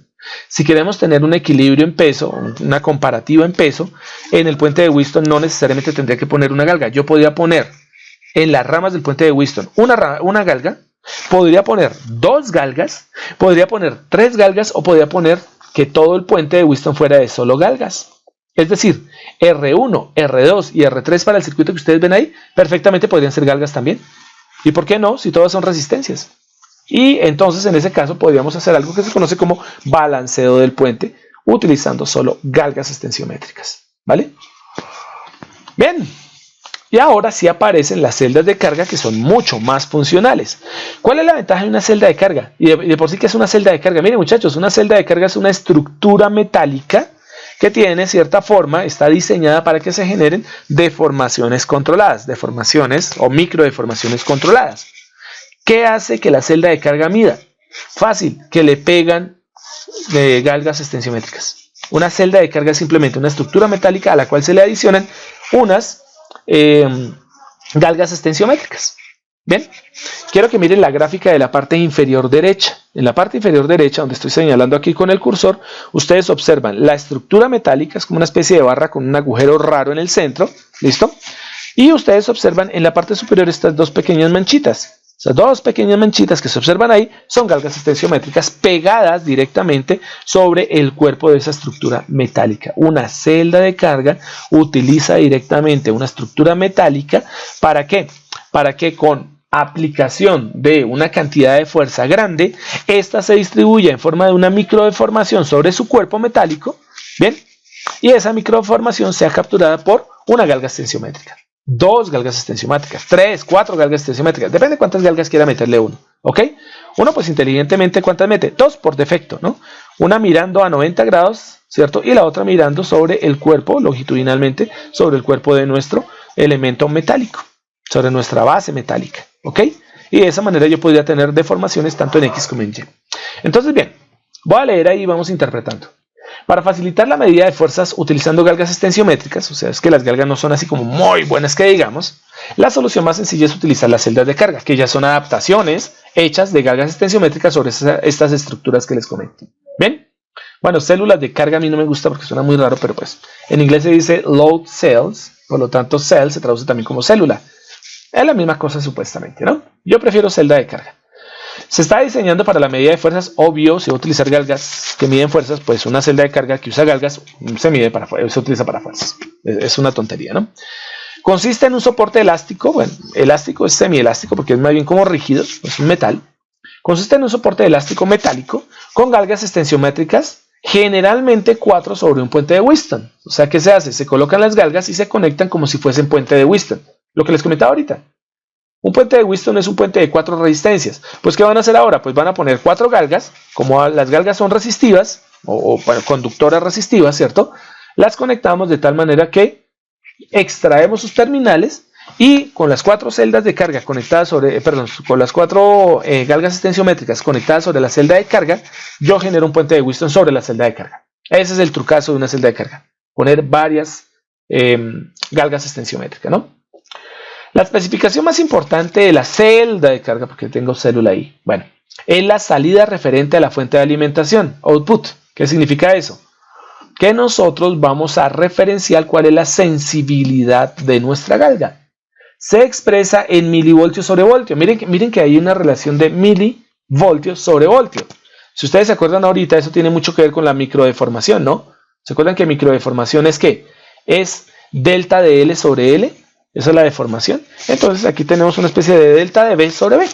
Entonces eso que aparece ahí es la sensibilidad de la galga, ¿no? Y la idea básica, ¿cuál es? Que esa salida referida a la fuente de alimentación nos indica que cuando compren una celda de carga, el fabricante les dice a ustedes cuál es el valor de voltaje de alimentación, porque ustedes pueden ponerle 3 voltios, 5 voltios, etc. Y con relación a ese voltaje aplicado como polarización de su celda de carga, ustedes van a tener, ¿cierto?, una relación de salida, es decir, una sensibilidad. O sea, su celda de carga es demasiado sensible a lo que serían los valores de polarización o los valores como tal de alimentación de su celda. Y esto es muy importante tenerlo en cuenta. No es lo mismo tener una celda de carga conectada a 3 voltios que tener la misma celda de carga conectada a 5 voltios. Nos va a cambiar un poquito el factor de forma. Entonces deben tener muchísimo cuidado con eso, ¿vale? Bueno, con ese dato de la salida referida a la fuente de alimentación, pues se calcula la sensibilidad total de la celda y nos dice que la sensibilidad total de la celda va a ser igual a esa relación de salida referida a la fuente de alimentación, output, por la excitación, que sería pues el voltaje que vamos a utilizar para alimentar la celda, sobre la carga a full scale. Full scale, a escala completa, significa el máximo valor que puede aguantar de peso su galga. ¿Quién les dice eso? Pues el que se los vende. Hey muchachos, es que tengo una galga de 5 kilogramos. Pues esa galga máximo aguanta 5. No va a medir más. Hey, que tengo una galga de 20 kilos. De 20 kilogramos. Pues esa galga aguanta un peso máximo, una masa máxima de 20 kilogramos. Punto. Ahí es donde está la carga full scale. ¿Listo? Bueno, y en la parte superior podemos observar el circuito que se utiliza para adaptar la celda de carga y poder medir directamente pues, la relación de esa celda de carga. Recordemos, la celda de carga son galgas extensiométricas. Su deformación nos va a dar una resistencia muy pequeña. En conexión en forma de puente de Wheatstone ya nos da una relación de cambio un poco mayor. Pero nosotros normalmente podemos hacer un acondicionamiento para hacer la lectura de una celda de carga desde un sistema digital. Y para eso se utiliza el circuito integrado HX711. El HX711, que su forma o su configuración está en la parte superior en la forma gráfica, pues tiene diferentes elementos, ¿vale? Pero pues uno no va a comprar el circuito integrado HX711, sino uno de una vez compra el módulo HX711. ¿Qué tiene el módulo HX711? Pues es la tarjeta que ustedes ven ahí en el centro, ¿listo? Tiene el circuito integrado, ¿bien? Que tiene varios elementos, ya lo leemos, ¿bien? Y sus resistencias y capacitores asociados para poder hacer la medición y entregar un valor de salida en forma de una serie de pulsos. O sea, nos va a entregar la señal de salida en forma digital para leerla digitalmente de una vez. En la parte superior que pueden observar ustedes hay un multiplexor. Si ustedes observan aparecen varias entradas. Uno dice IN A más, el otro dice IN A menos, que es donde está conectada la celda de carga. Aparece un IN B más y aparece un IN B menos. ¿De qué depende si vamos a utilizar, cierto, lo que sería A más, A menos, B más o B menos como aparece en la tarjetica? Depende de la configuración de la galga, de la celda de carga, ¿ok? Nosotros podemos conectar 2 celdas de carga, ¿listo? Una para la deformación en X, otra para la deformación en Y, posiblemente, depende de la forma que ustedes la configuran. O ustedes pueden hacer una adaptación directamente de su puente de Wheatstone y utilizar las 4 entradas. A más, A menos, B más o B menos. ¿Ok? Eso depende de la configuración de la celda. Bueno, ¿qué más tenemos arriba? Bueno, tenemos allá un regulador analógico que es el que nos permite mantener una tensión constante y estable sobre la celda de carga. Ya lo dijimos, la sensibilidad depende muchísimo de la forma en que nosotros polaricemos dicha celda. Pero una de las cosas bien importantes es que aparece algo ahí, PGA. ¿Qué significa PGA? Para los que ya vieron electrónica análoga, ¿ven? Saben que es un amplificador de ganancia programable. PGA, Program Gain Amplifier, PGA. Un PGA es un amplificador programable en el sentido de que es un amplificador al cual se le puede ajustar la ganancia utilizando directamente un pulso digital o un código binario, y con ese código binario ustedes pueden modificar a voluntad directamente la ganancia de su amplificador. Es un amplificador controlado. ¿Listo? Y tenemos, bueno, ahí aparece algo bien interesante. Dice 24-bit Sigma Delta ADC. En español, convertidor analógico a digital de 24 bits de tipo Sigma Delta. Es una forma de los famosos convertidores analógico a digital. Es un convertidor de 24 bits. ¿Qué significa?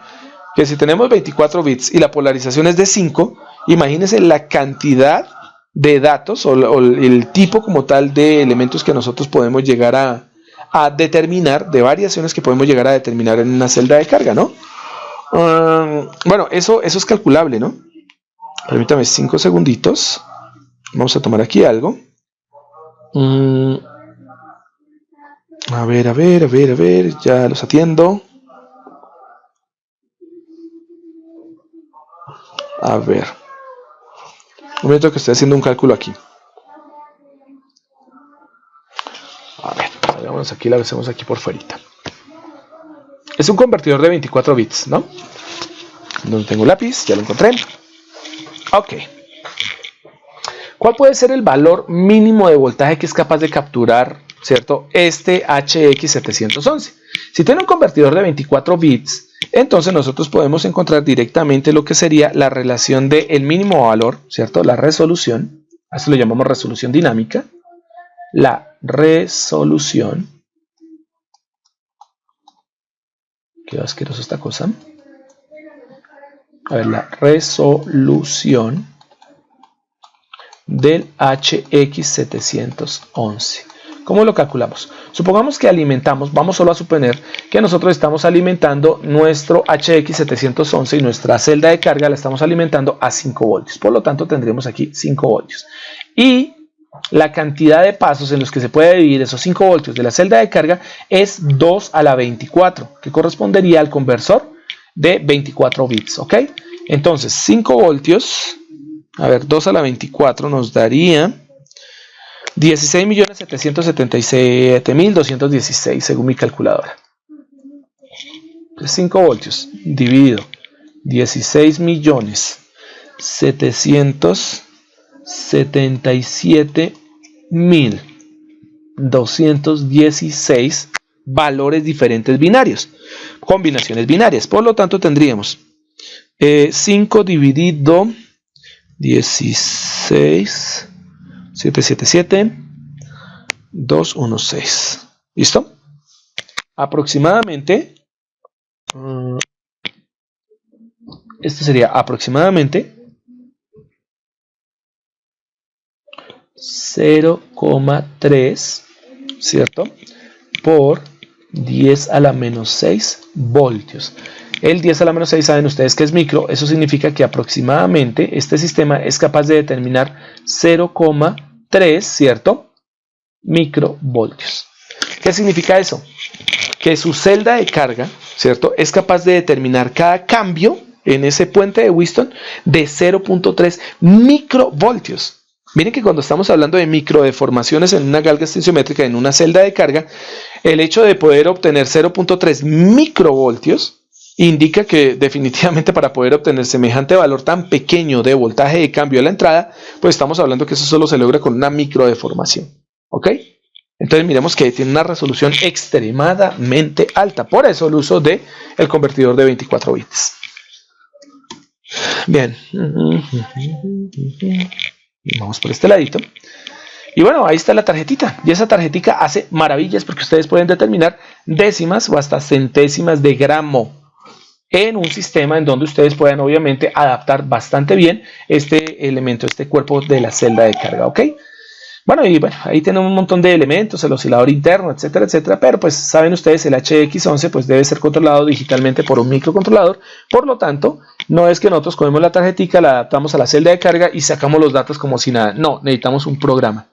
Por eso, para cuando vayamos a hacer la medición de fuerza utilizando celdas de carga, vamos a utilizar un sketch para Arduino que nos permite hacer la lectura del HX711, ¿ok? ¿Ven? Bueno, aquí aparece algo y es el hecho de que nosotros con celdas de carga podemos medir directamente fuerzas y habíamos dicho que se podía medir presiones. Aquí vamos a utilizar de una vez un concepto y es el hecho de que la presión, que es fuerza por unidad de área, puede ser medida también con celdas extensiométricas. Pero de paso, aprovechemos también y hablemos de otro tipo de sensores. ¿Ven? La mayoría de sensores de presión utilizan galgas extensiométricas, la gran mayoría. Algunas utilizan celdas de carga cuando la presión que se quiere medir es bastante amplia, ¿no? No se les olvide muy bien que cuando yo hablo de presión puede ser una presión generada directamente por contacto entre sólidos. Yo puedo tener una presión generada por fluidos y en este caso puede ser generada por líquidos o por gases. Entonces miremos que aquí tenemos ya los primeros sensores de presión de fluidos. ¿Ven? ¿Cuál es la idea entonces? Cuando nosotros tenemos un sensor de presión, nosotros podemos hacer dos tipos de medición. Uno que se llama la medición de presión absoluta y el otro que se llama la medición de presión relativa o manométrica. La relación o la medida de presión absoluta se da con respecto a un vacío perfecto. ¿Qué significa? Significa que nuestro sistema está ajustado para que en un vacío perfecto, es decir, metiendo el sensor dentro de un sistema, dentro de una máquina que genere vacío perfecto, él nos genere 0 voltios de salida, es decir, nos genere nulo, nos genere un valor nulo como tal de salida salida del sensor, ¿no? Y el de presión manométrica nos dice lo siguiente: es de presión matemática, es de medida de presión manométrica o de referencia con respecto a la presión atmosférica, y a esto se le llaman gauge pressure, ¿listo? Medidores de presión dependientes de la presión atmosférica, ¿ok? O galgas de presión atmosférica. ¿Bien? ¿Qué significa que sea de presión atmosférica? Significa lo siguiente, que nosotros vamos a tener un dispositivo en donde él va a tener una entrada, un pequeño agujerito por donde se va a filtrar la presión atmosférica. Eso va a permitir que el sensor tenga internamente la presión atmosférica, ¿cierto?, dentro de su sistema de medición, dentro de su galga extensiométrica, ¿ok? Y una vez empecemos a ejecutar la medición se hará directamente comparando la presión atmosférica interna del sensor que se coló a través de ese agujerito con respecto a la presión de medida que nosotros estemos ejerciendo en ese momento. En el caso del de presión absoluta, normalmente vamos a tener el sensor encerrado en una cámara especial en donde por un extremo del sensor vamos a tener un vacío perfecto, le sacan todo el aire y la cámara está presurizada, y por el otro lado tendremos un ingreso de lo que sería la presión de medida, ¿ok? Que es el caso que ustedes pueden observar en las grafiquitas que están a la derecha, las fotografías. ¿Ven? Bueno, una de las cosas que no se les puede olvidar, chicos y señoritas, es lo siguiente. Las medidas de presión se pueden hacer en diferentes valores o en diferentes unidades. Por lo tanto, nosotros podemos hacer esas mediciones, ya sea que le hagamos directamente la presión con respecto a una presión de referencia, o sea, la presión que vamos a medir con respecto a una presión de referencia, que se puede hacer directamente por un sistema de doble entrada. Cuando yo tengo un sensor que tiene doble entrada, entonces tengo un sensor que se conoce como sensor de presión diferencial, como es el caso del negro que ustedes observan ahí, que es el MPX12DP. ¿Ven? Sea cual sea el sensor que se esté utilizando, nosotros podemos llegar a expresar en diferentes tipos de unidades, ¿cierto?, la presión, ¿vale? Y en este caso, pues recordemos que existen esas unidades. ¿Cuáles son? El pascal, existe la presión en milímetros de mercurio, la presión en milímetros de agua, el bar, el PSI, que saben ustedes que es PSI, ¿no? No se les olvide, PSI, Pound Square Inch, pulgada libra cuadrada, ¿cierto? Y dentro de las mediciones en PSI, pues ustedes pueden encontrar tres tipos de presión en PSI. Recuerden que la presión PSI pues es una unidad británica, ¿no? El PSI-A, el PSI-G y el PSI-D. ¿Qué significa? Se puede medir en presión PSI atmosférica con relación a la atmósfera, presión PSI con respecto a la gravedad, la presión absoluta, y PSI-D, que significa presión, ¿cierto? Diferencial. Eso es lo que significa la D, diferencial, ¿ok?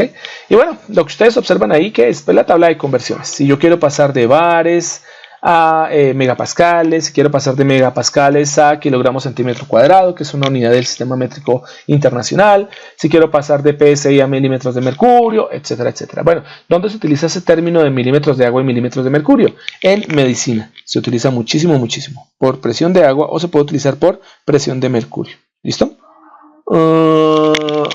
Bueno, esas son las tablas de transformación, eso no tiene ningún misterio. Y aquí aparecen los sensores básicos de presión. Uno de los primeros sensores de presión que se utilizó se conoció como el tubo en U o manómetro de columna. Lo que ustedes observan en la parte izquierda es una representación de lo que es un sensor de presión. Observen muy bien que lo que teníamos era simplemente un pequeño tubo. Era un tubo transparente, el cual se llenaba de un líquido. Adivinen qué líquido podría ser. Podría ser mercurio o podría ser agua. Por eso vienen esas dos unidades todavía presentes. Entonces, bien, tenemos un tubo transparente, es un tubo tipo capilar. Capilar se llama porque es muy delgado, ¿listo? O un tubito, un tubo cualquiera de vidrio, en donde vamos a introducir un líquido. Bien, vamos a poner una escala graduada, que es la que ustedes pueden observar. Entonces, miren que la escala graduada para el ejemplo, el 0 está como en la mitad, ¿cierto? Y tenemos hacia arriba una división por 7 escalas y una división hacia abajo por 7 escalas. ¿Cuál es la idea de esto? Cuando dejamos abiertos los dos extremos del tubo, ¿listo? Por el peso y por la presión atmosférica que entra por ambos extremos del tubo, el nivel del líquido debería ser igual tanto en el brazo derecho como en el brazo izquierdo de este tubo en forma de U, ¿vale? ¿Qué deberían estar apuntando? Cuando las dos presiones son exactamente iguales, debería estar apuntando 0, es decir, el nivel de ambos lados del tubo debería estar en la gradación 0, ambos estarían al mismo nivel.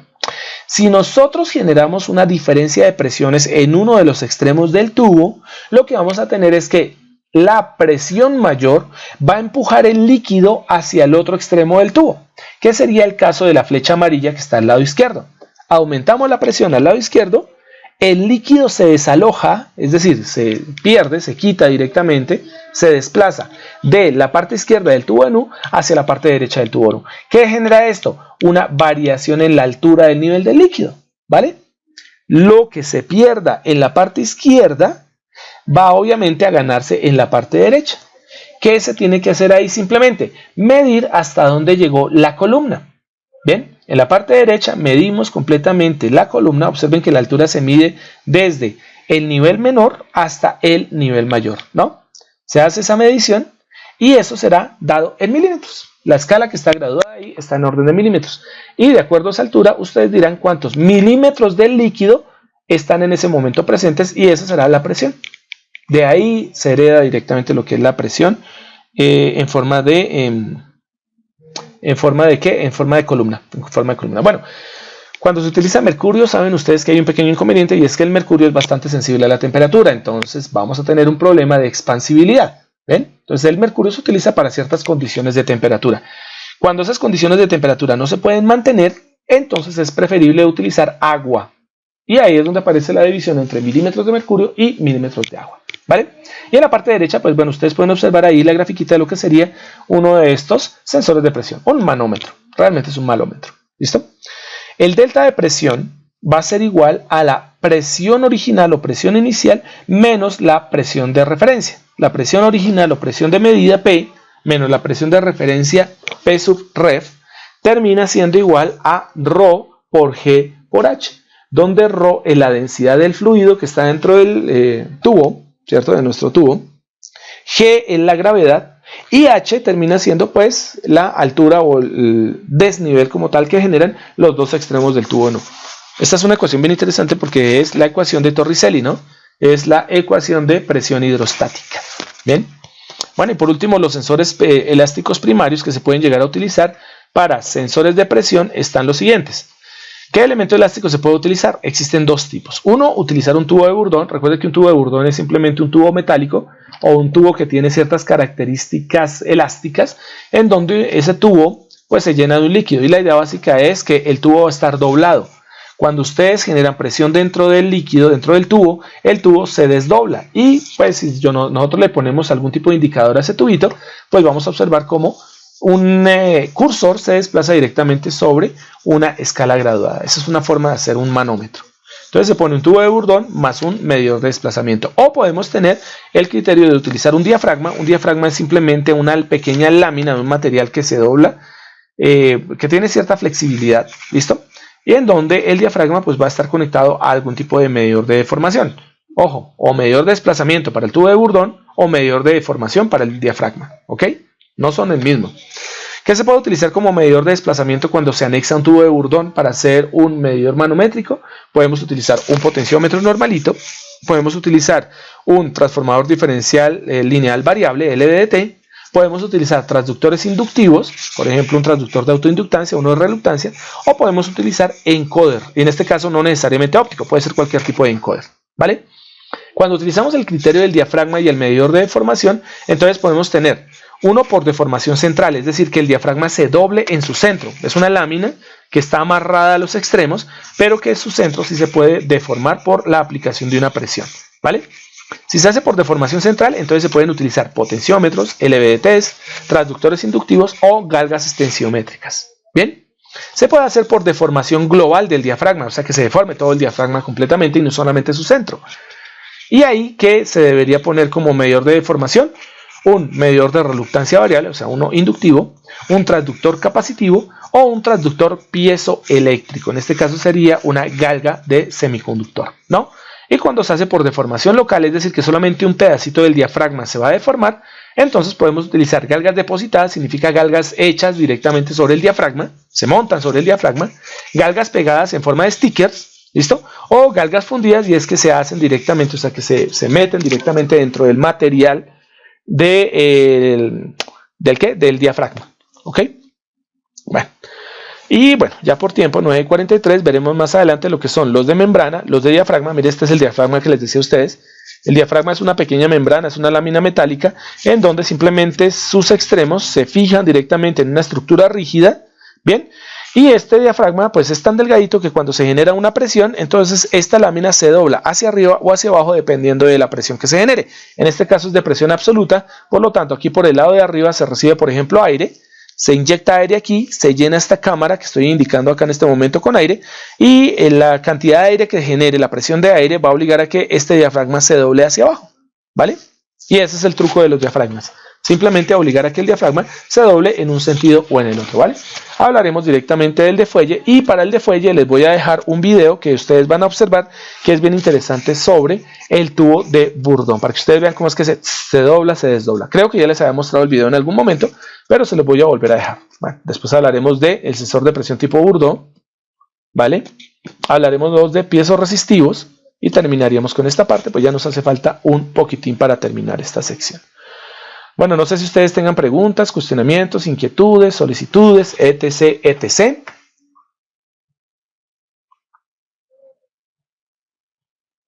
¿Todo totalmente claro o totalmente oscuro? ¿Perdidos? ¿Estoy desconectado y no me he dado cuenta? Dice que todo está muy claro. Ok, perfecto.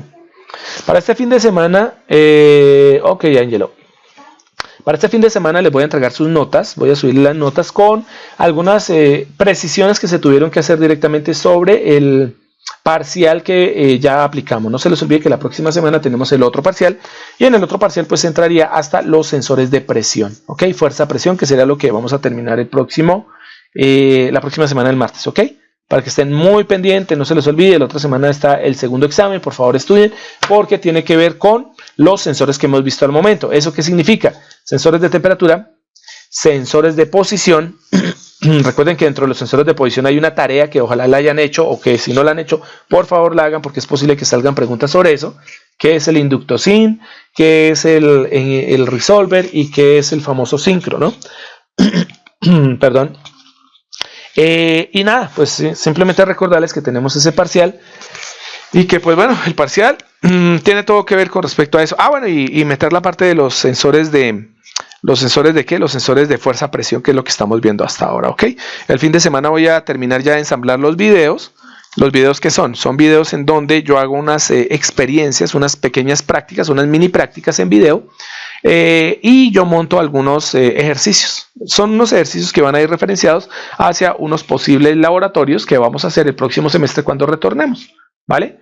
Entonces espero que de pronto ahorren bastante este semestre, bueno, más bien este fin de año, lo que queda, para que guarden para algunos sensorcitos que vamos a pedir. No los he pedido todavía porque estoy pues verificando que o bien sea baje el dólar o bien sea de pronto compremos los más indispensables y de pronto dejemos para después o simplemente no compremos aquellos que de pronto pueden llegar a ser un poco costosos y que puedan afectar sus bolsillos, ¿ok?